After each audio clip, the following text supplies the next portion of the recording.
When people think of Korean ghost legends, they often picture one unforgettable image: a pale woman in white with long black hair hanging loose, drifting soundlessly through the dark. That figure is not just a horror cliche. It comes from a very specific tradition in Korean folklore, the Gwishin, a spirit of the dead that remains in the world because something is unresolved. Before we dive deeper, make sure to like and subscribe for more bizarre tales.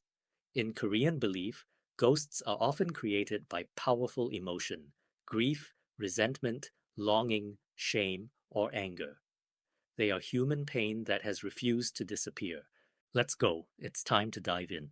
The most famous of all Korean ghosts is the Cheonyo Gwishin, often translated as the virgin ghost or maiden ghost. This is the spirit of a young woman who died before marriage. In older Korean society, shaped heavily by Confucian expectations, a woman's life was often defined by duties to family and marriage.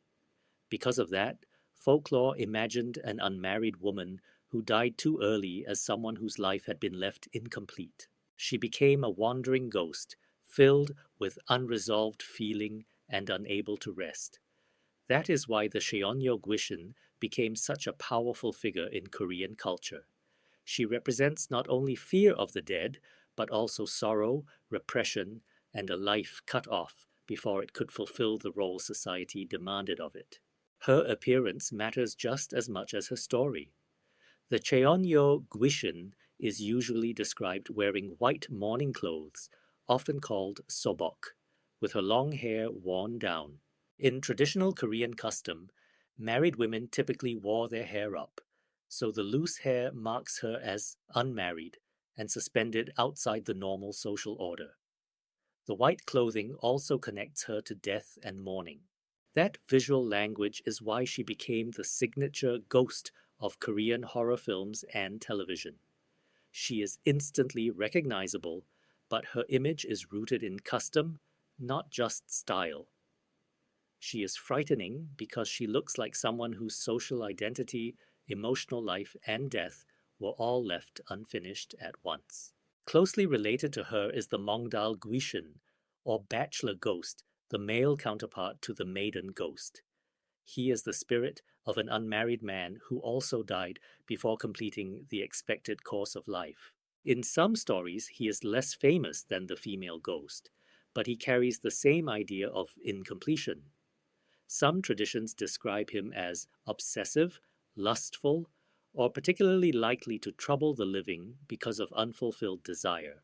Folk belief also held that spirits like these could sometimes be calmed through posthumous marriage rites or memorial rituals, symbolically completing what had been denied to them in life.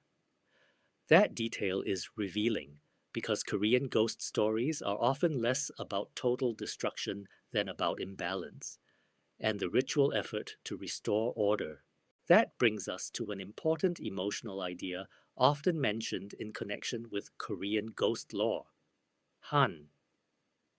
The word is difficult to translate cleanly, but in this context it often refers to a deep, unresolved cluster of sorrow, resentment, regret, and bitterness. Some writers use Han to explain why a spirit cannot move on. The ghost is carrying so much pain that death has not dissolved it. At the same time, scholars caution that Han is a complex and debated cultural concept, not a neat folklore formula. Still, in storytelling, Han helps explain why Korean ghosts feel so emotionally charged. They are not empty phantoms, they are saturated with grievance. Another major category is the Mol Gwishin, the water ghost. These are the spirits of people who drowned, often in tragic or lonely circumstances. In folk tales, they remain in the exact place where they died: a riverbank, pond, reservoir, coast, or bridge.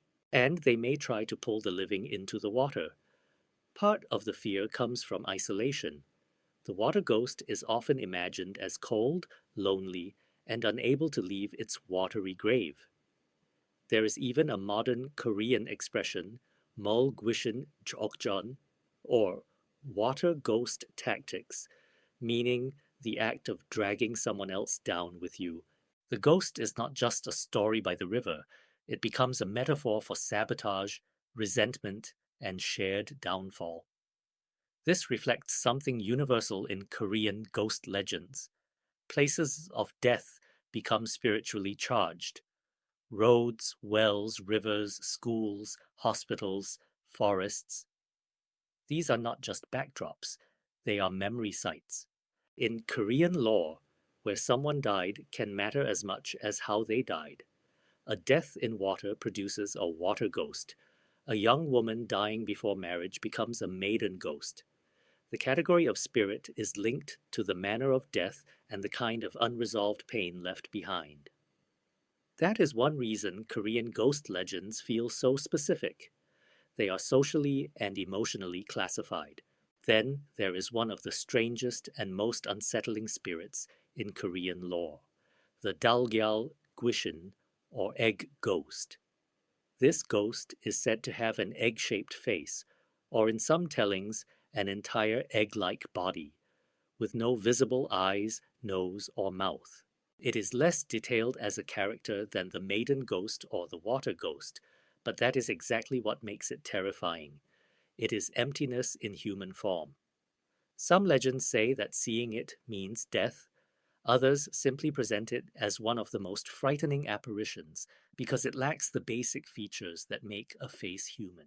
Another spirit often mentioned alongside Korean ghost legends is the gumiho, the nine-tailed fox. Strictly speaking, the gumiho is not just a ghost in the narrow sense. It is more of a supernatural being or shape-shifting spirit, but it belongs in the same haunted landscape. In older tales, the gumiho often appears as a beautiful woman who lures men and destroys them, sometimes by consuming the liver or life force. Over time, modern drama and film softened or romanticized this figure, but the older folklore is much darker.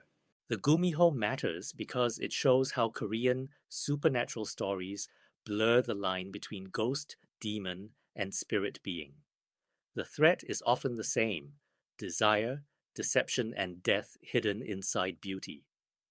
Behind all of these legends is a larger structure of belief about the dead. Korean tradition places major importance on ancestor rites, especially Joseon, ceremonies meant to honor and remember deceased family members. The National Folk Museum of Korea describes Joseon as a rite performed with sincerity to commemorate ancestors, express gratitude, and maintain proper family reverence. In broader folk belief, when the dead are remembered and ritually acknowledged, they are more likely to remain benevolent ancestors. When they are neglected, die violently, or die with unresolved suffering, they are more likely to become troubled spirits. In other words, ghost legends exist alongside a ritual system designed to prevent ghosts from becoming dangerous in the first place. This is where Korean shamanism also enters the picture. The mudang, the Korean shaman, has traditionally been understood as someone who can communicate with spirits, soothe the dead, heal afflictions linked to the unseen world, and repel evil influences. That means Korean ghost stories are not only about hauntings, they are also about response. If a spirit becomes restless, there are rites, specialists, and ceremonies meant to restore balance between the living and the dead. This makes Korean folklore feel less like a universe of random horror and more like a spiritual ecology. Another reason Korean ghosts feel so distinctive is that they are deeply shaped by social history. The maiden ghost is tied to older expectations around marriage and female duty. The bachelor ghost reflects parallel expectations for men. Ancestor spirits connect to family hierarchy and filial piety. Even modern depictions of ghosts in Korean cinema still carry traces of these older ideas. A Korean ghost is often frightening because it reveals not just death, but social pressure. What happens when a person's place in family, ritual, and society is broken? The horror is spiritual, but it is also cultural, and that is what makes Korean ghost legends so haunting. The Cheonyo Gwishin is not merely a woman in white. She is unfinished life turned into a haunting. The Mongdal Gwishin is unfulfilled, manhood turned restless. The Mule Gwishin is lonely death in water reaching for company. The Dalgyal Gwishin is faceless dread itself. The Gumiho is desire weaponized into supernatural danger. Behind them all is a world where the dead remain emotionally present, where rituals matter, and where suffering that is ignored can return in terrifying form. So, when we talk about Korean ghost legends, we are talking about more than scary figures in the dark. We are talking about grief that lingers, duty left incomplete, spirits that need to be appeased, and the belief that the boundary between the living and the dead is fragile. In Korean folklore, ghosts are rarely meaningless. They carry memory, resentment, loneliness, and warning. And that is exactly why they endure. Because even when the stories are supernatural, the emotions inside them are painfully human. Now, pick your flavor for the next video. Would you like to see Japanese yokai, Southeast Asian spirits, or more modern urban legends? Let me know in the comments. Make sure to like and subscribe for more.